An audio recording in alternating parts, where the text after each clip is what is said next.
We have traveled some several thousand miles across the sea from the nation of Doma, in hopes that we might find sanctuary in these lands. Sanctuary, Lady Yugiri?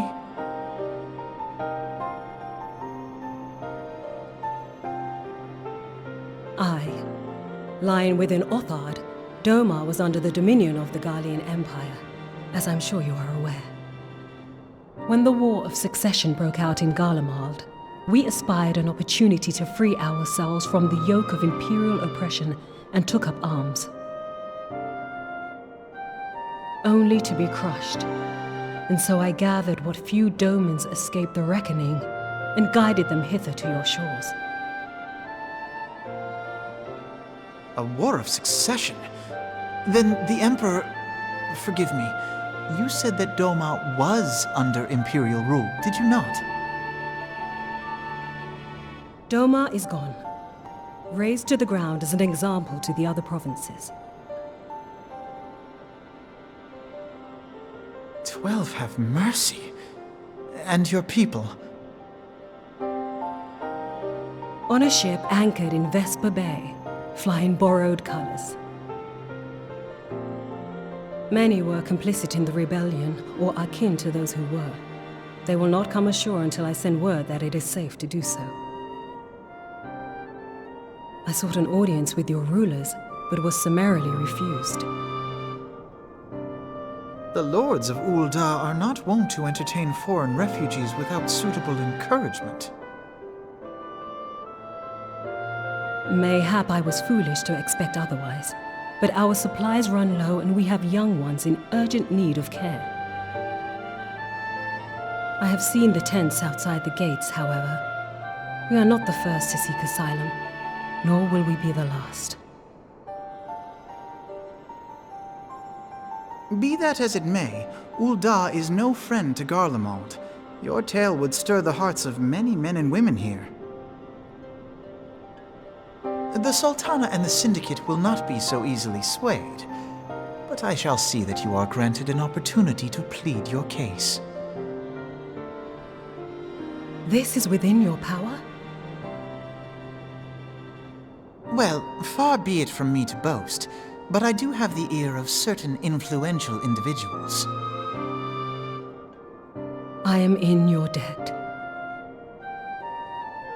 Lady Yugiri, forgive me for observing, but your choice of attire seems like to evoke feelings of mistrust. Men are wont to fear the unfamiliar. We know this from experience. We seek only to spare the people of Ul'dah unnecessary disquiet. I shall defer to your experience, then. I thank you for your understanding. It seems I have urgent business with the Flame General. I leave our guests in your capable hands.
I, Yugiri of Doma, am honored to meet you at last, Your Grace. To mark this auspicious occasion, I should like to present to you the finest treasures our humble nation has to offer. Alas, the circumstances which have brought me here today have divested me of both time and dignity. I come before you as a pauper in direst need of aid, to request that you grant my people asylum. I, Nanamo, 17th in the line of Ul, welcome you to our city. Be at ease, Lady Yugiri.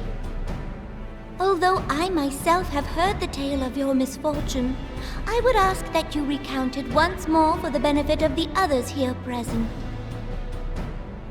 As you wish, Your Grace. For many years, my nation, Doma, suffered under the yoke of imperial rule, and my people yearned to be free. Thus, when a war of succession broke out in Garlemald, we sought to take advantage of the chaos and reclaim our liberty. Alas, our enemy proved less preoccupied than we had hoped, and our rebellion was put down in the most brutal fashion. Those who survived, how many do they number? More than 200 souls huddle within the cramped confines of our own galleon's hold. Yet this figure accounts for but one of a number of ships which escaped the purge. It is my hope that you will allow us all to dwell within your walls. Should that prove unfeasible, however, I humbly ask that you accept as many of my people as your resources allow. Pray understand, we do not beg a boon, but propose instead an arrangement. We would serve as soldiers or tradesmen until our debt is repaid. What are the Syndicate's opinions on this matter? I, for one, think it's a marvelous idea. Lady Yugiri and her people strike me as an industrious lot, and there are parts of the city which have yet to be fully restored. If they are willing to work, I see no reason not to let them. The head of the Mirage Trust is not known for his generosity. He sees profit in this. I agree. That said, these are foreign refugees. To admit them would require a formal resolution. Shall we call a vote?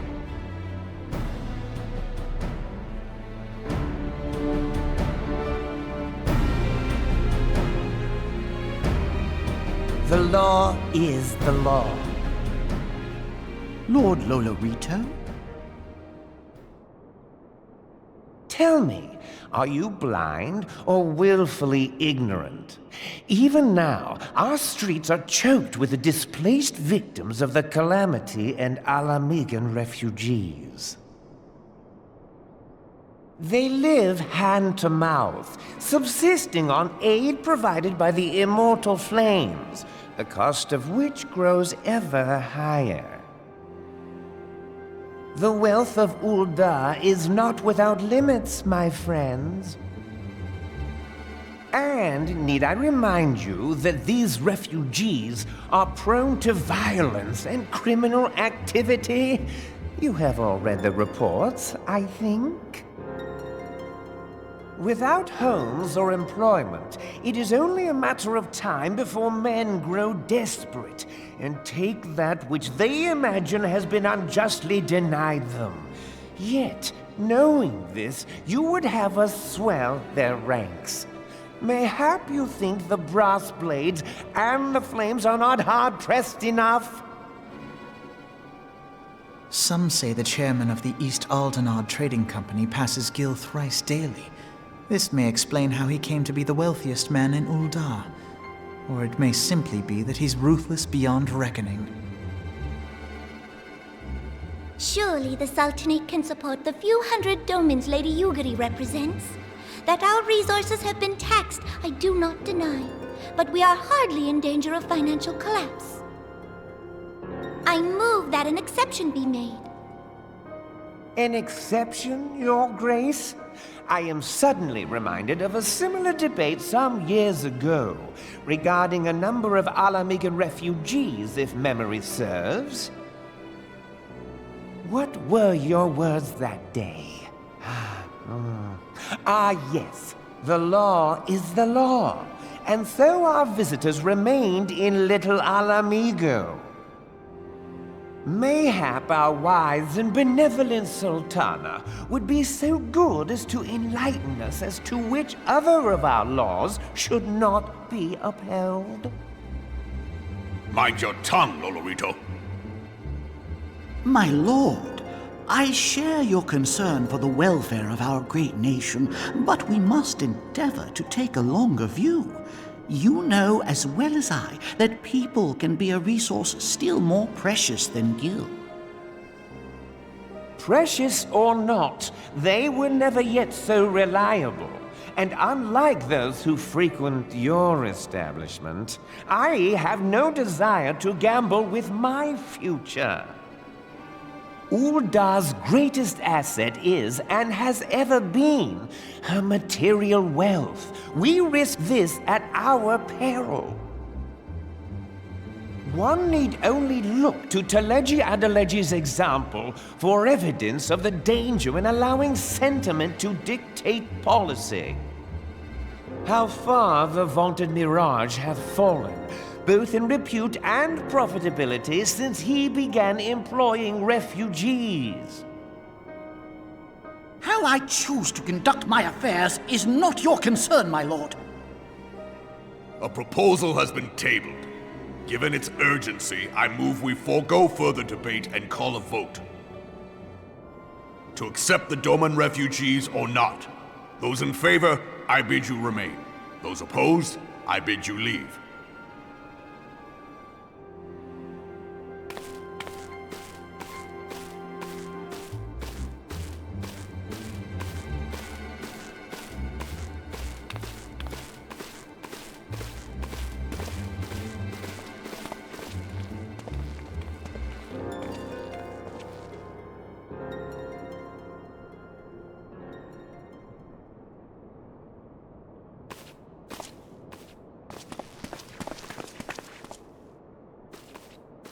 Would that it were within my power to welcome you and your people, Lady Yugiri. As you have observed, however, my authority in such matters is regrettably limited. Without the consent of the Syndicate, I cannot act. I understand, Your Grace, and I appreciate all that you have done on our behalf.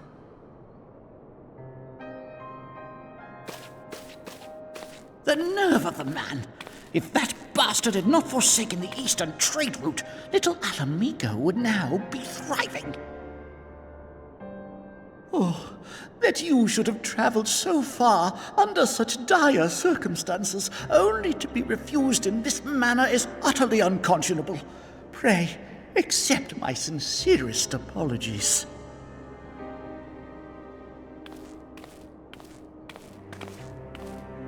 Now that the Empire no longer poses an immediate threat, they see little reason to maintain the pretense of unity.